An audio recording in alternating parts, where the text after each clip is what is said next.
अस्सलाम वालेकुम। आज हम बच्चों फर्स्ट ईयर का नेक्स्ट टॉपिक पढ़ेंगे। टॉपिक का नेम क्या है? Lattice energy. तो अब लैटिस एनर्जी क्या है?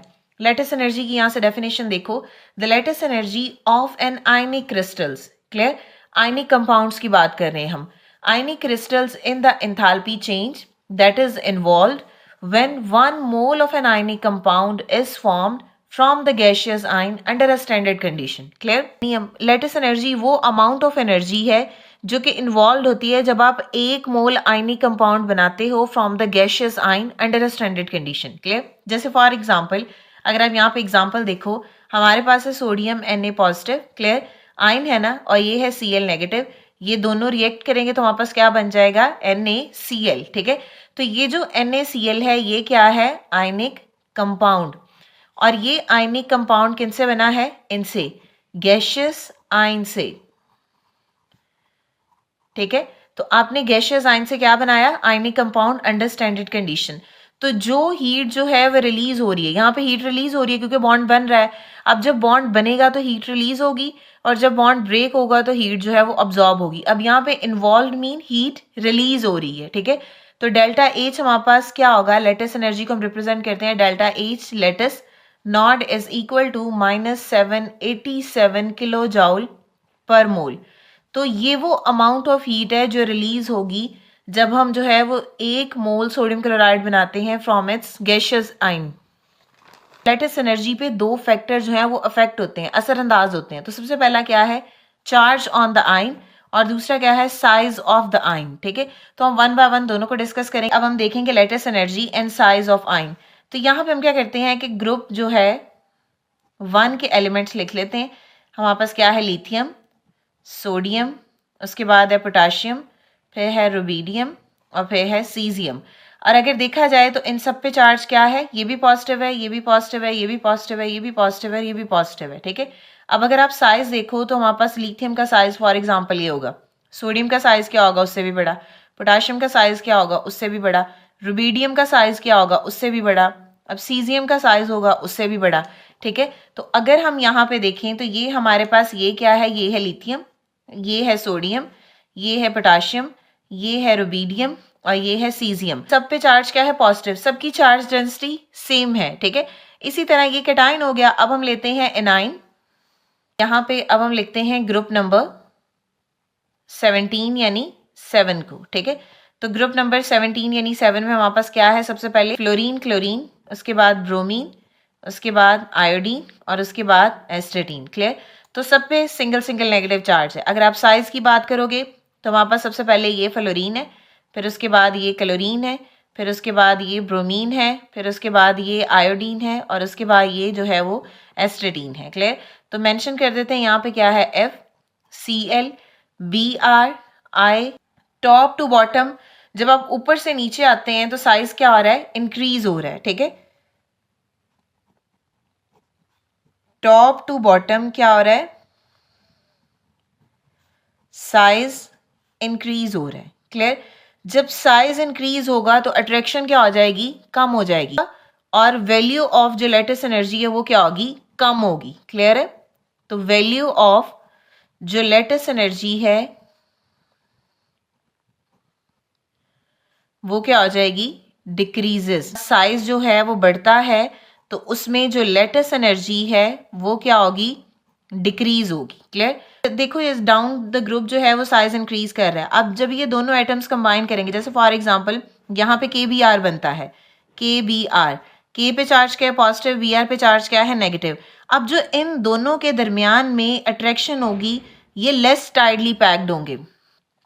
ठीक है, तो इन दोनों के दरमियान में अट्रैक्शन क्या हो जाएगी? बिकॉज साइज की वजह से इन दोनों के दरमियान में ये जो अट्रैक्शन है ये कंपैरेटिवली लिथियम और फ्लोराइड के वीक हो जाएगी। हालांकि चार्ज डेंसिटी दोनों की सेम है, लेकिन साइज का इफेक्ट आ गया ना, दोनों का साइज क्या है? बड़ा है। तो दोनों का साइज जब बड़ा है तो लेस टाइटली बाउंड होंगे, जिस वजह से इनके लिए लेटिस एनर्जी जो है वो कम चाहिए होगी। अब हम सेकेंड फैक्टर देखते हैं, lattice energy and charge on the ions. ठीक है, सेकेंड क्या है? Lattice energy and charge on the ions. पहले जो लेटिस एनर्जी है वो डायरेक्टली प्रोपोर्शनल होती है चार्ज ऑन द आइंस पे। यानी जो लेटिस एनर्जी है वो डायरेक्टली प्रोपोर्शनल होगी चार्ज ऑन आइंस। जितना ज़्यादा चार्ज आइन पे होगा उतनी ही लेटिस एनर्जी ज़्यादा होगी, और जितना आइन चार्ज जो है वो आइंस पे कम होगा उतनी लेटिस एनर्जी कम होगी। जैसे फॉर एग्जांपल अगर हम यहाँ पे देखें Na पॉजिटिव, ठीक है, और उसके अलावा जो है वो K पॉजिटिव, और अगर इसी तरह अगर हम यहाँ पे देखें Mg2 पॉजिटिव और Ca2 पॉजिटिव, इस आइन पे चार्ज है 2 पॉजिटिव, इस पे भी है 2 पॉजिटिव, और इस आइन पे चार्ज है सिंगल पॉजिटिव और इस पे भी है सिंगल पॉजिटिव। तो अगर हम लेटिस एनर्जी देखेंगे तो मैग्नीशियम की ज़्यादा है as compare to sodium and potassium के अकॉर्डिंग। ये जो हमने ऊपर रिलेशन बताया ना, इस रिलेशन के अकॉर्डिंग मैग्नीशियम एंड कैल्शियम की lattice energy sodium and potassium से ज़्यादा है, ठीक है। तो अब हम क्या करेंगे, अब हम स्पेसिफाई करते हैं कि एग्जाम्पल जो मेंशन है हमारी बुक में, मेंशन है lithium fluoride and magnesium oxide की। क्लियर। तो अगर हम देखें तो हमारे पास जो है वो मैग्नीशियम ऑक्साइड की अब हमने ना लेटिस एनर्जी देखनी है। सबसे पहले जो है वो MgO की लेटिस एनर्जी देख लेते हैं, वो है -3923 किलो जॉल पर मोल, ठीक है। और इसी तरह हम लिथियम जो है फ्लोराइड की लेटिस एनर्जी देख लेते हैं, वो होती है, वो हमारे बुक में मेंशन है -1049 किलो जॉल पर मोल, ठीक है। अब आप एक चीज़ देखो, यहाँ पे जो मैग्नीशियम है इस पे चार्ज क्या है +2, ऑक्सीजन पे चार्ज क्या है -2, ठीक है। इस तरह यहाँ पे लिथियम पे चार्ज क्या है प्लस, और F पे चार्ज क्या है नेगेटिव। अब आप खुद देखो की जो चार्ज डेंसिटी है वो ज़्यादा है, और दोनों में पॉजिटिव और नेगेटिव में as compare to lithium fluoride. तो जब चार्ज डेंसिटी ज़्यादा होगी तो लेटिस एनर्जी भी क्या होगी, ज़्यादा होगी। की वजह है कि मैग्नीशियम ऑक्साइड की लेटिस एनर्जी -3923 है, जबकि लिथियम फ्लोराइड की जो है वो लेटिस एनर्जी वो -1049 किलो जॉल पर मोल है। क्लियर। रीज़न यही होता है कि जो मैग्नीशियम ऑक्साइड है इस पे डबल चार्ज होगा, और बट जो लिथियम फ्लोराइड है इस पे सिंगल चार्ज होगा। तो अब हम बच्चों पढ़ेंगे solubility trend of the group 2 hydroxides and sulphate. Hydroxide mean OH negative compound जिसमें होगा, सल्फेट मीन जिसमें SO2 नेगेटिव होगा। क्लियर। यानी स्टैंडर्ड एंथैल्पी ऑफ सॉल्यूशन जो है वो डिपेंड करती है किस पे, लेटिस एनर्जी और हाइड्रेशन एनर्जी पे। तो अभी हमने पढ़ा वो अमाउंट ऑफ हीट जो इवॉल्व होगी जब हम 1 मोल जो है वो कोई भी आयनी कंपाउंड बनाएंगे from the gaseous ions. Clear. और हाइड्रेशन एनर्जी क्या होती है, वो अमाउंट ऑफ हीट जो कि रिलीज होती है या इवॉल्व होती है जब हम 1 मोल सोल्यूट को ऐड करेंगे एक्सेस ऑफ सॉल्वेंट में, और हमारे पास जो है वो इनफाइनाइटली डाइल्यूट सोल्यूशन बने। क्लियर। दोनों में डिफरेंस हो गया। हमारा मेन कंसर्न क्या है कि हमने सॉल्युबिलिटी देखनी है ग्रुप 2 के सल्फेट्स एंड हाइड्रोक्साइड्स की। क्लियर है। यहाँ पे हमने एक्सप्लेन करना है सॉल्युबिलिटी ट्रेंड ऑफ ग्रुप 2 क्या है, हाइड्रोक्साइड्स हैं, तो क्या बोलेंगे, ग्रुप 2 मेटल हाइड्रोक्साइड्स, ठीक है। अब हमने जो है वो सॉल्युबिलिटी ट्रेंड बताना है ग्रुप 2 का। मेटल्स क्या होंगे, जैसे हमारे पास जो है वो मेटल्स हैं, हम जनरली कह देते हैं M। ग्रुप 2 है तो मेटल पे चार्ज क्या होगा, 2 पॉजिटिव, ठीक है। हाइड्रोक्साइड्स हैं तो क्या होगा, OH नेगेटिव। यानी हमने मेटल हाइड्रो ऑक्साइड्स का जो है वो सॉल्युबिलिटी ट्रेंड बताना है ग्रुप 2 में। अब ग्रुप 2 में क्या क्या पाया जाता है हमारे पास, beryllium, magnesium, calcium, strontium and barium. Clear है। तो यहाँ पे सब पे चार्ज क्या होगा, 2 पॉजिटिव, ये भी 2 पॉजिटिव, यहाँ पे ये भी 2 पॉजिटिव, यहाँ पे ये भी 2 पॉजिटिव और यहाँ पे ये भी 2 पॉजिटिव। क्लियर है। अब इन्होंने बनाने हैं बच्चे अपने हाइड्रोक्साइड। बेरिलियम जब हाइड्रोक्साइड के साथ मिलेगा तो क्या बनाएगा हमारे पास, बेरिलियम हाइड्रोक्साइड, ठीक है। उसके बाद क्या होगा, मैग्नीशियम हाइड्रोक्साइड। क्लियर।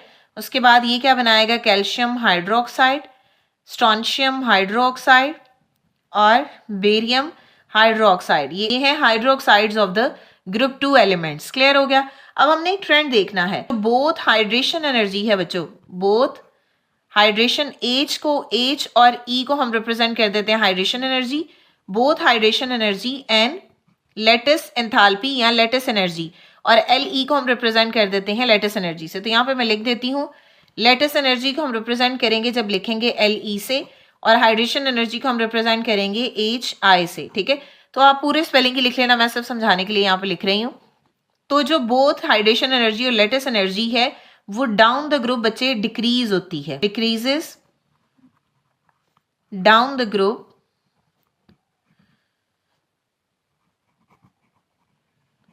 रीजन क्या है, अब यहां पे रीजन लिख लेते हैं। रीजन क्या होगा, due to decrease charge density of group 2 cations.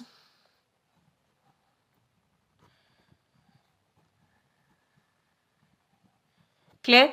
अब हमने यहां पे ये देखना है कि इन दोनों एनर्जी डिक्रीज होती हैं, बट हमने अब ये देखना है कि दोनों में से कौन सी एनर्जी ज्यादा तेजी से डिक्रीज होती है। कि जो लेटेस्ट एनर्जी है, यहां पे लिख लेते हैं lattice energies decrease more rapidly in series. कौन सी सीरीज है, magnesium hydroxide, calcium hydroxide, strontium hydroxide and barium hydroxide. Than किसकी निस्बत, than hydration energy of ions Mg2 positive, Ca2 positive, Sr2 positive and Ba2 positive। ठीक है, हमने अभी कहा कि हाइड्रेशन एनर्जी और लेटेस्ट एनर्जी दोनों की दोनों जो है वो डाउन द ग्रुप डिक्रीज होती हैं। ऑब्वियस ही बात है, वो हमने बता दिया। ठीक है, रीजन भी हमने बता दिया कि चार्ज डेंसिटी जो है वो ग्रुप 2 में डाउन द ग्रुप क्या हो रही है, डिक्रीज हो रही है, साइज उसका जो है वो इंक्रीज हो रहा है। क्लियर। तो फिर हमने ये देखना है कि दोनों में से जो दोनों एनर्जीज हैं उनमें कौन सी एनर्जी जो है वो ज्यादा तेजी से डिक्रीज होती है। तो जो लेटेस्ट एनर्जी क्या होती है कि आपने आयनी कंपाउंड बनाना है from the ions. Clear, ion से आपने आयनी कंपाउंड बनाना है। क्लियर हो गया। अब आप यहां पे देखो कि जो लेटेस्ट एनर्जी है वो डिक्रीज होगी मोर रैपिडली इन आ सीरीज। अगर इसमें देखें तो डाउन द ग्रुप जो है वो लेटेस्ट एनर्जी क्या हो रही है, डिक्रीज हो रही है then hydration energy of this ions. हमारे पास जो लेटेस्ट एनर्जी का फैक्टर है वो ज्यादा डोमिनेट है। ठीक है, तो यहाँ पे क्या होगा, जो लेटेस्ट एनर्जी फैक्टर है वो क्या होगा, डोमिनेट होगा। फैक्टर क्या होगा, डोमिनेट होगा। और जब ये फैक्टर डोमिनेट होगा तो हमारे पास जो डेल एच सोल्यूशन है, बिकॉज हम सोल्यूशन के बारे में पढ़ रहे हैं ना, तो जो डेल एच सोल्यूशन है ये क्या हो जाएगा, ये ज्यादा एक्सोथर्मिक होगा, मोर एक्सोथर्मिक। और जब ज्यादा एक्सोथर्मिक होगा तो इट मीन्स दैट सॉल्युबिलिटी क्या हो जाएगी, फिर इंक्रीज हो जाएगी।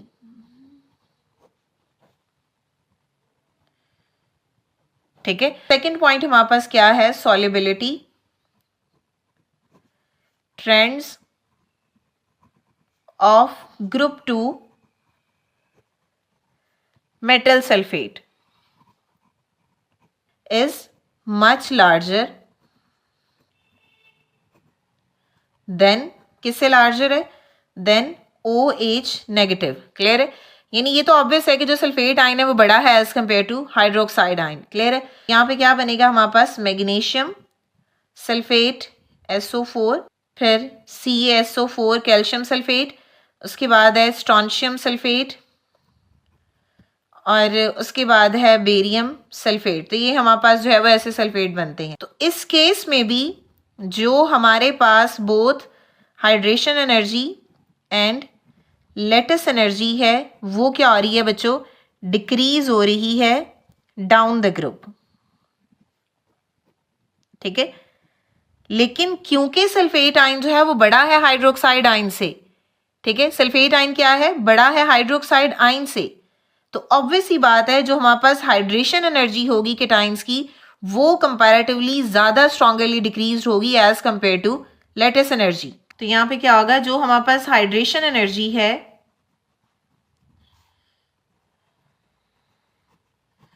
ऑफ केटाइंस, ठीक है, क्या होगा, डिक्रीज करेगी by a greater amount.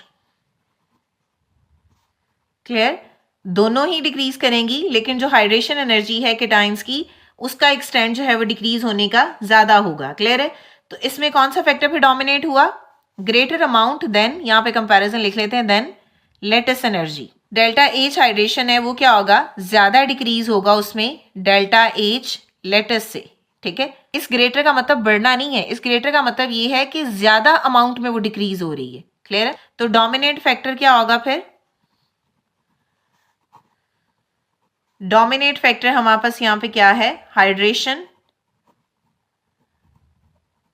Energy. Clear? तो जो हमारे पास डेल्टा एच SOL, जो डेल्टा एच सोल्यूशन है वो क्या हो जाएगा? मोर एंडोथर्मिक। ठीक है, और जो सॉल्युबिलिटी है वो क्या हो जाएगी? डिक्रीज। क्लियर हो गया? ज्यादा डोमिनेट फैक्टर ये हो जाएगा हाइड्रेशन एनर्जी। तो हमारे पास जो डेल्टा एच सोल्यूशन होगा, जो स्टैंडर्ड एंथैल्पी ऑफ सोल्यूशन होगा, वो क्या होगा? ज्यादा एंडोथर्मिक होगा। ठीक है, ज्यादा एंडोथर्मिक होगा तो सॉल्युबिलिटी ऑब्वियस ही बात है फिर क्या हो जाएगी? डिक्रीज हो जाएगी। उसके बाद हमारे पास क्या है? एंथैल्पी चेंज ऑफ सोल्यूशन, यानी हमने डेल्टा एच सोल्यूशन जो है वो हम कैसे फाइंड कर सकते हैं? अब जो एंथैल्पी चेंज ऑफ सोल्यूशन है या एंथैल्पी चेंज ऑफ हाइड्रेशन है, उसको हम एंथैल्पी साइकिल बनाकर हेसेस लॉ के अकॉर्डिंग जो है वो फिर उसको फाइंड कर सकते हैं। क्लियर है? तो अब जरा साइकिल क्या होता है कि जैसे फॉर एग्जांपल यहाँ पे हमारे पास जो है वो आयनिक सॉलिड है। ठीक है, ये आयनिक सॉलिड जो है वो कन्वर्ट किस में हो रहा है? गैशियस आयन में।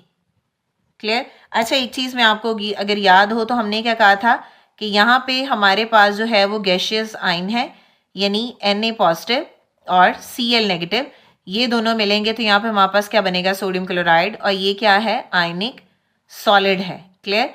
और इस केस में हमारे पास जो है वो डेल्टा एच लेटेस्ट आई थी, दैट इज नेगेटिव। अब हमने क्या करना है? आयनिक सॉलिड से गैशियस आयन में जाना है, तो मींस इस केस में हमारे पास जो डेल्टा एच होगा वो क्या होगा बच्चों? पॉजिटिव होगा। क्लियर है? तो बस ये चीज आपने ध्यान में रखनी है। क्लियर है? तो यहाँ पे हमारे पास क्या होगा? ये क्या है? Latest energy. ठीक है, और यहाँ पे जो हमारे पास डेल्टा एच लेटेस्ट है वो क्या है? पॉजिटिव है। क्लियर है? गैशियस आयन है, अब इसमें क्या होगा? Ions in aqueous solution. तो हमने आयन से क्या बना दिया? आयन्स इन एक्वस सोल्यूशन, यानी यहां पे हमने क्या फाइंड करनी है? Delta H hydration. ठीक है, एक रूट बच्चों हमारे पास है ये। क्लियर हो गया? अब सेकंड रूट क्या है कि आप आयनिक सॉलिड से डायरेक्ट जो है वो आयन्स बना दो। क्लियर है? अब इसके लिए हम क्या वर्ड यूज करेंगे? डेल्टा एच सोल्यूशन, यानी enthalpy change of a solution. Clear है? तो ये दो रूट है, ये है हमारे पास इनडायरेक्ट रूट एक ये, और दूसरा है डायरेक्ट रूट ये। तो अब यहाँ पे अगर हम हेस लॉ अप्लाई करें तो हमने क्या कहा था कि हमारे पास जो है हेस लॉ क्या होता है कि इन सारे रूट का सम जो है वो टोटल के इक्वल हो जाएगा। तो अब हम यहाँ पे अगर हेस लॉ अप्लाई करें तो हमारे पास जो डेल्टा ए है वो इक्वल किसके होगा? Delta H latest energy plus delta H hydration. ठीक, सैंपल प्रॉब्लम है, इसको करते हैं फिर आपको मजीद जो है वो क्लियर हो जाएगा। Sample problem 6.6। क्लियर? हमने जो है वो del H nought SOL find करना है, किसका? सोडियम फ्लोराइड का।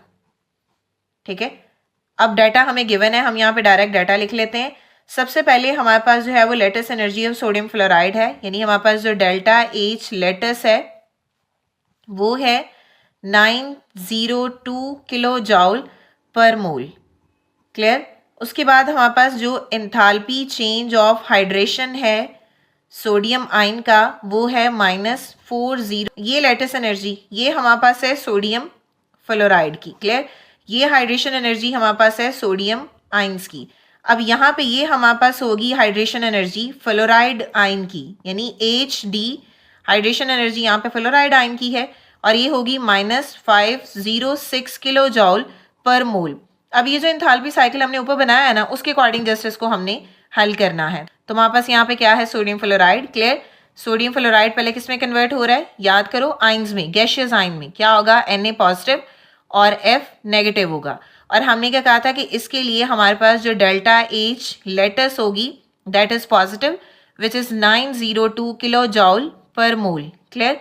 उसके बाद ये जो है हमारे पास Na पॉजिटिव और F नेगेटिव, ये क्या बनाएंगे, ये गैशियस फॉर्म में है ना, अब ये एक्वस आयन बनाएंगे। तो क्या बनाएंगे, Na positive plus F negative, क्या है ये एक्वस, और यहाँ पे भी क्या होगा एक्वस। और इस केस में वापस दो हाइड्रेशन एनर्जी आएंगी। पहले हाइड्रेशन एनर्जी हमारे पास होगी सोडियम की, अभी हमने ऊपर लिखी कितनी है, -406 किलो जॉल पर मोल। ठीक है। और दूसरी हाइड्रेशन एनर्जी हमारे पास आएगी दूसरे आयन की, और वो क्या है, फ्लोराइड आयन, और उसकी एनर्जी है -506 किलो जॉल पर मोल। क्लियर हो गया। अब हमने एक रूट हमारा हो गया ये वाला। ठीक है। सेकेंड रूट हमारा क्या है कि ये इसमें डायरेक्ट कन्वर्ट हो जाए। अब इस केस के लिए हमारे पास क्या होगा, डेल्टा एच सोल्यूशन नॉट। अब इसकी जो वैल्यू आएगी, इन दोनों वैल्यूज को हमने सम कर देना और वो वैल्यूज के इक्वल आ जाएगी। क्लियर है। तो क्या होगा हमारे पास, delta H solution naught is equal to delta H lattice plus delta H hydration and naught. Clear. तो वैल्यू पुट करो, delta H solution naught is equal to lattice energy हमारे पास कितनी है प्लस में 902 प्लस, ठीक है, और हाइड्रेशन कितनी है 2 है, तो दोनों को हमने प्लस कर देना है, 406 प्लस -506। तो हल करो, 902 प्लस -406 -50602। इसको अगर हम करें सॉल्व तो आंसर आता है -912। ठीक है। आंसर -10 है। यहाँ पे क्या आएगा, जो डेल्टा एच सोल्यूशन है वो आएगा हमारे पास सोडियम फ्लोराइड का -10 किलो जॉल पर मोल। क्लियर है। आई होप कि आपको क्लियर हो गया होगा। अगर स्टिल कोई भी क्वेश्चन है तो आप कमेंट कर सकते हैं नेक्स्ट वीडियो तक के लिए। अल्लाह हाफिज।